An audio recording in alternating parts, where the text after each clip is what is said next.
on, the UBEC in itself, CBN intervenes, NDIC, National Deposit Insurance Company.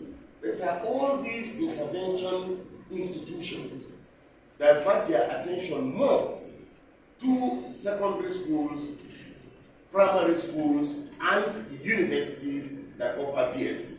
For research institutes, either in agronomy, livestock, or fisheries, and the colleges, either in agronomy, livestock, or fisheries, there is no non-intervention. However, let me say this side. Just recently, we were from the Federal Ministry of Agriculture been able to pursue a bill which the House graciously approved. It was taken to the Senate, there was concurrence, and Mr. President has assented to the National Agricultural Development Fund.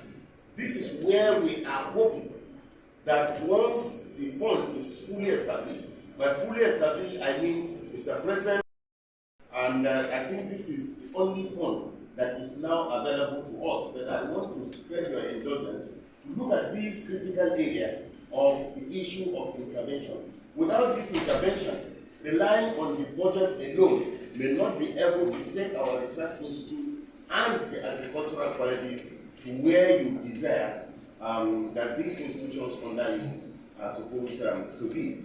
We also want to say that our colleges and our institutes are available. Very shortly after this budget presentation, we'll be able to make a compilation of some of the innovations that they have been able to do in order to table it before this committee so that you will be able to guide us most appropriately. I want to thank you most sincerely for this opportunity given to us, and again to repeat our apologies for the mix-up that we have. Thank you very much. Your explanation, why are we not doing then one piece? Thank you, sir. It follows a historical.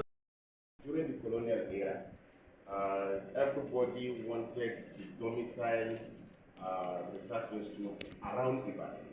And that's why you see the disparity in the distribution. In Ibadan alone now, for example, we have about 6 research institutes domiciled in that place. Then in Jos also we have. Now for each of the agricultural research institutes, there is a training arm that is affiliated with it. And that is why, for example, for marine research in Lagos, you have an affiliated college of agriculture. So when the freshwater fishery was being established, it was just the research institute that was established. So along the line, there was need for its manpower development. And so the manpower development now was established there. So if you go, for example, I'm sorry to use that word, if you go to New Busa now, you find out that they are all within the same vicinity, just as a training arm. Similarly, if you go to Lagos, if you go for oversight in Lagos, you will notice also that the college is within the same vicinity with the research institute. Similarly, when you come to Jos on the plateau in Vom, you find the National Veterinary Research Institute with the Federal College of Animal Health also affiliated. The initial arrangement was just to train their own local manpower. But as time goes on and the need for federal colleges of agriculture came, they now started training without recommendation and accreditation by MBTE. Now, when NYSC also came up, NYSC were not allowing these colleges to go for NYSC because despite the fact that they have ND and HND, they were not accredited. So the need to have these trainees accredited for them to be able to go to NYSC now made MBTE to suggest that each of these institutions now will have a law as a status. So they now became more of recognized national diploma and higher national diploma establishment. So it is a historical issue. Thank you, sir.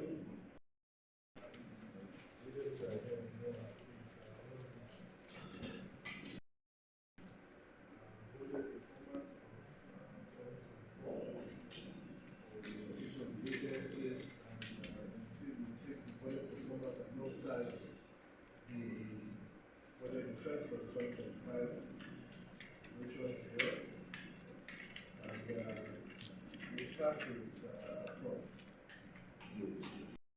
Committee. This is the presentation from the National Institute for Freshwater Fisheries Research, LAGOS.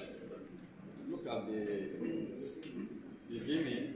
Before the page 1 is the table of contents that is outlined there. And if you go to page 7, that's where we have the overhead budget performance. In the overhead, we have the complete release for 2024. Then if you go to the personnel, it's also complete because salaries have been paid up to December. We are not owed anything. 2024 internally generated revenue, we are struggling to come up because of the low funding has affected Which page are you on? sorry, the IGR is page 8, sir. Page 8. Did you terminate your submission? Yes, sir. It's one of S, 2 of S. That's all I can see. Budget performance.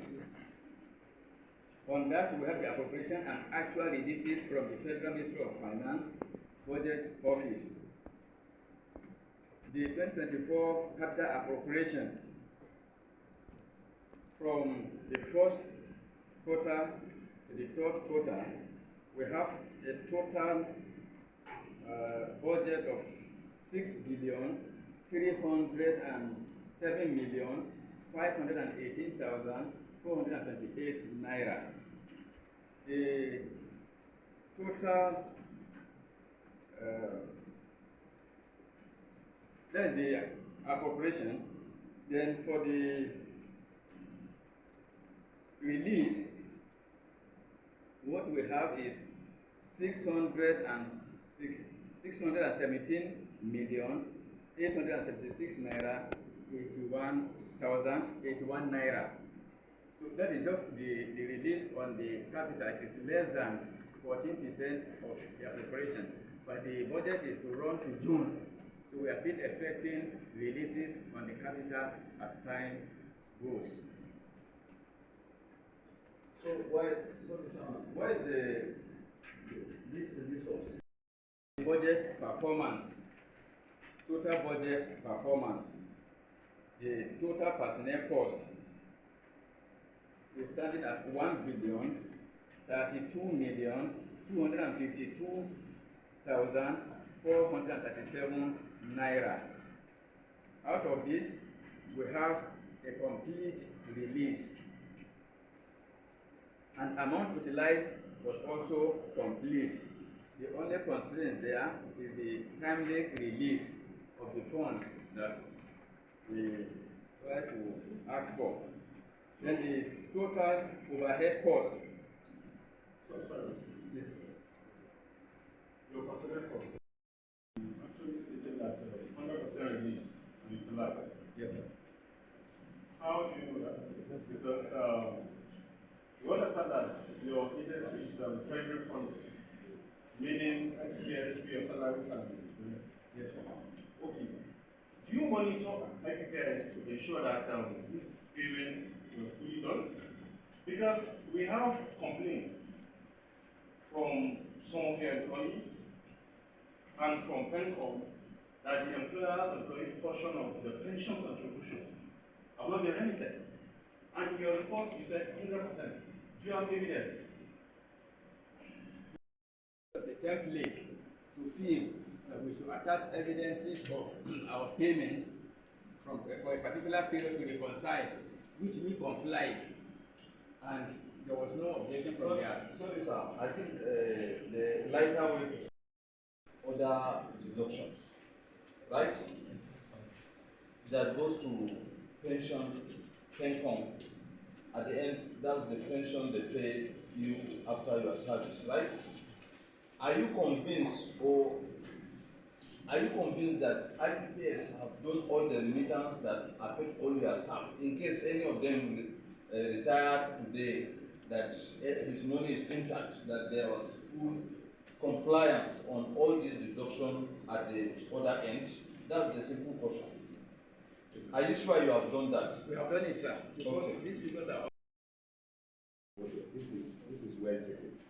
Perhaps let me add here, sir, that the ISO certification is a whole lot of process that has to do with what are your personnel like, what is their training, what is their capacity, what's your laboratory like, do you have all the equipment that are required for you to have that. So when you are targeting an ISO certification, you also make sure that all your equipments are put in there.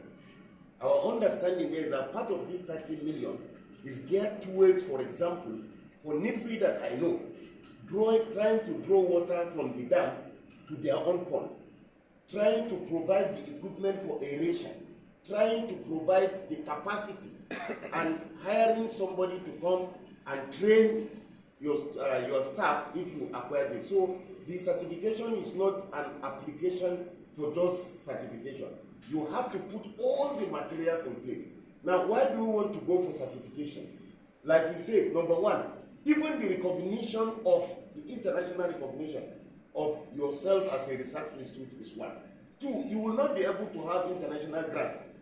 So you will not partner with any of the countries if you are not ISO certified.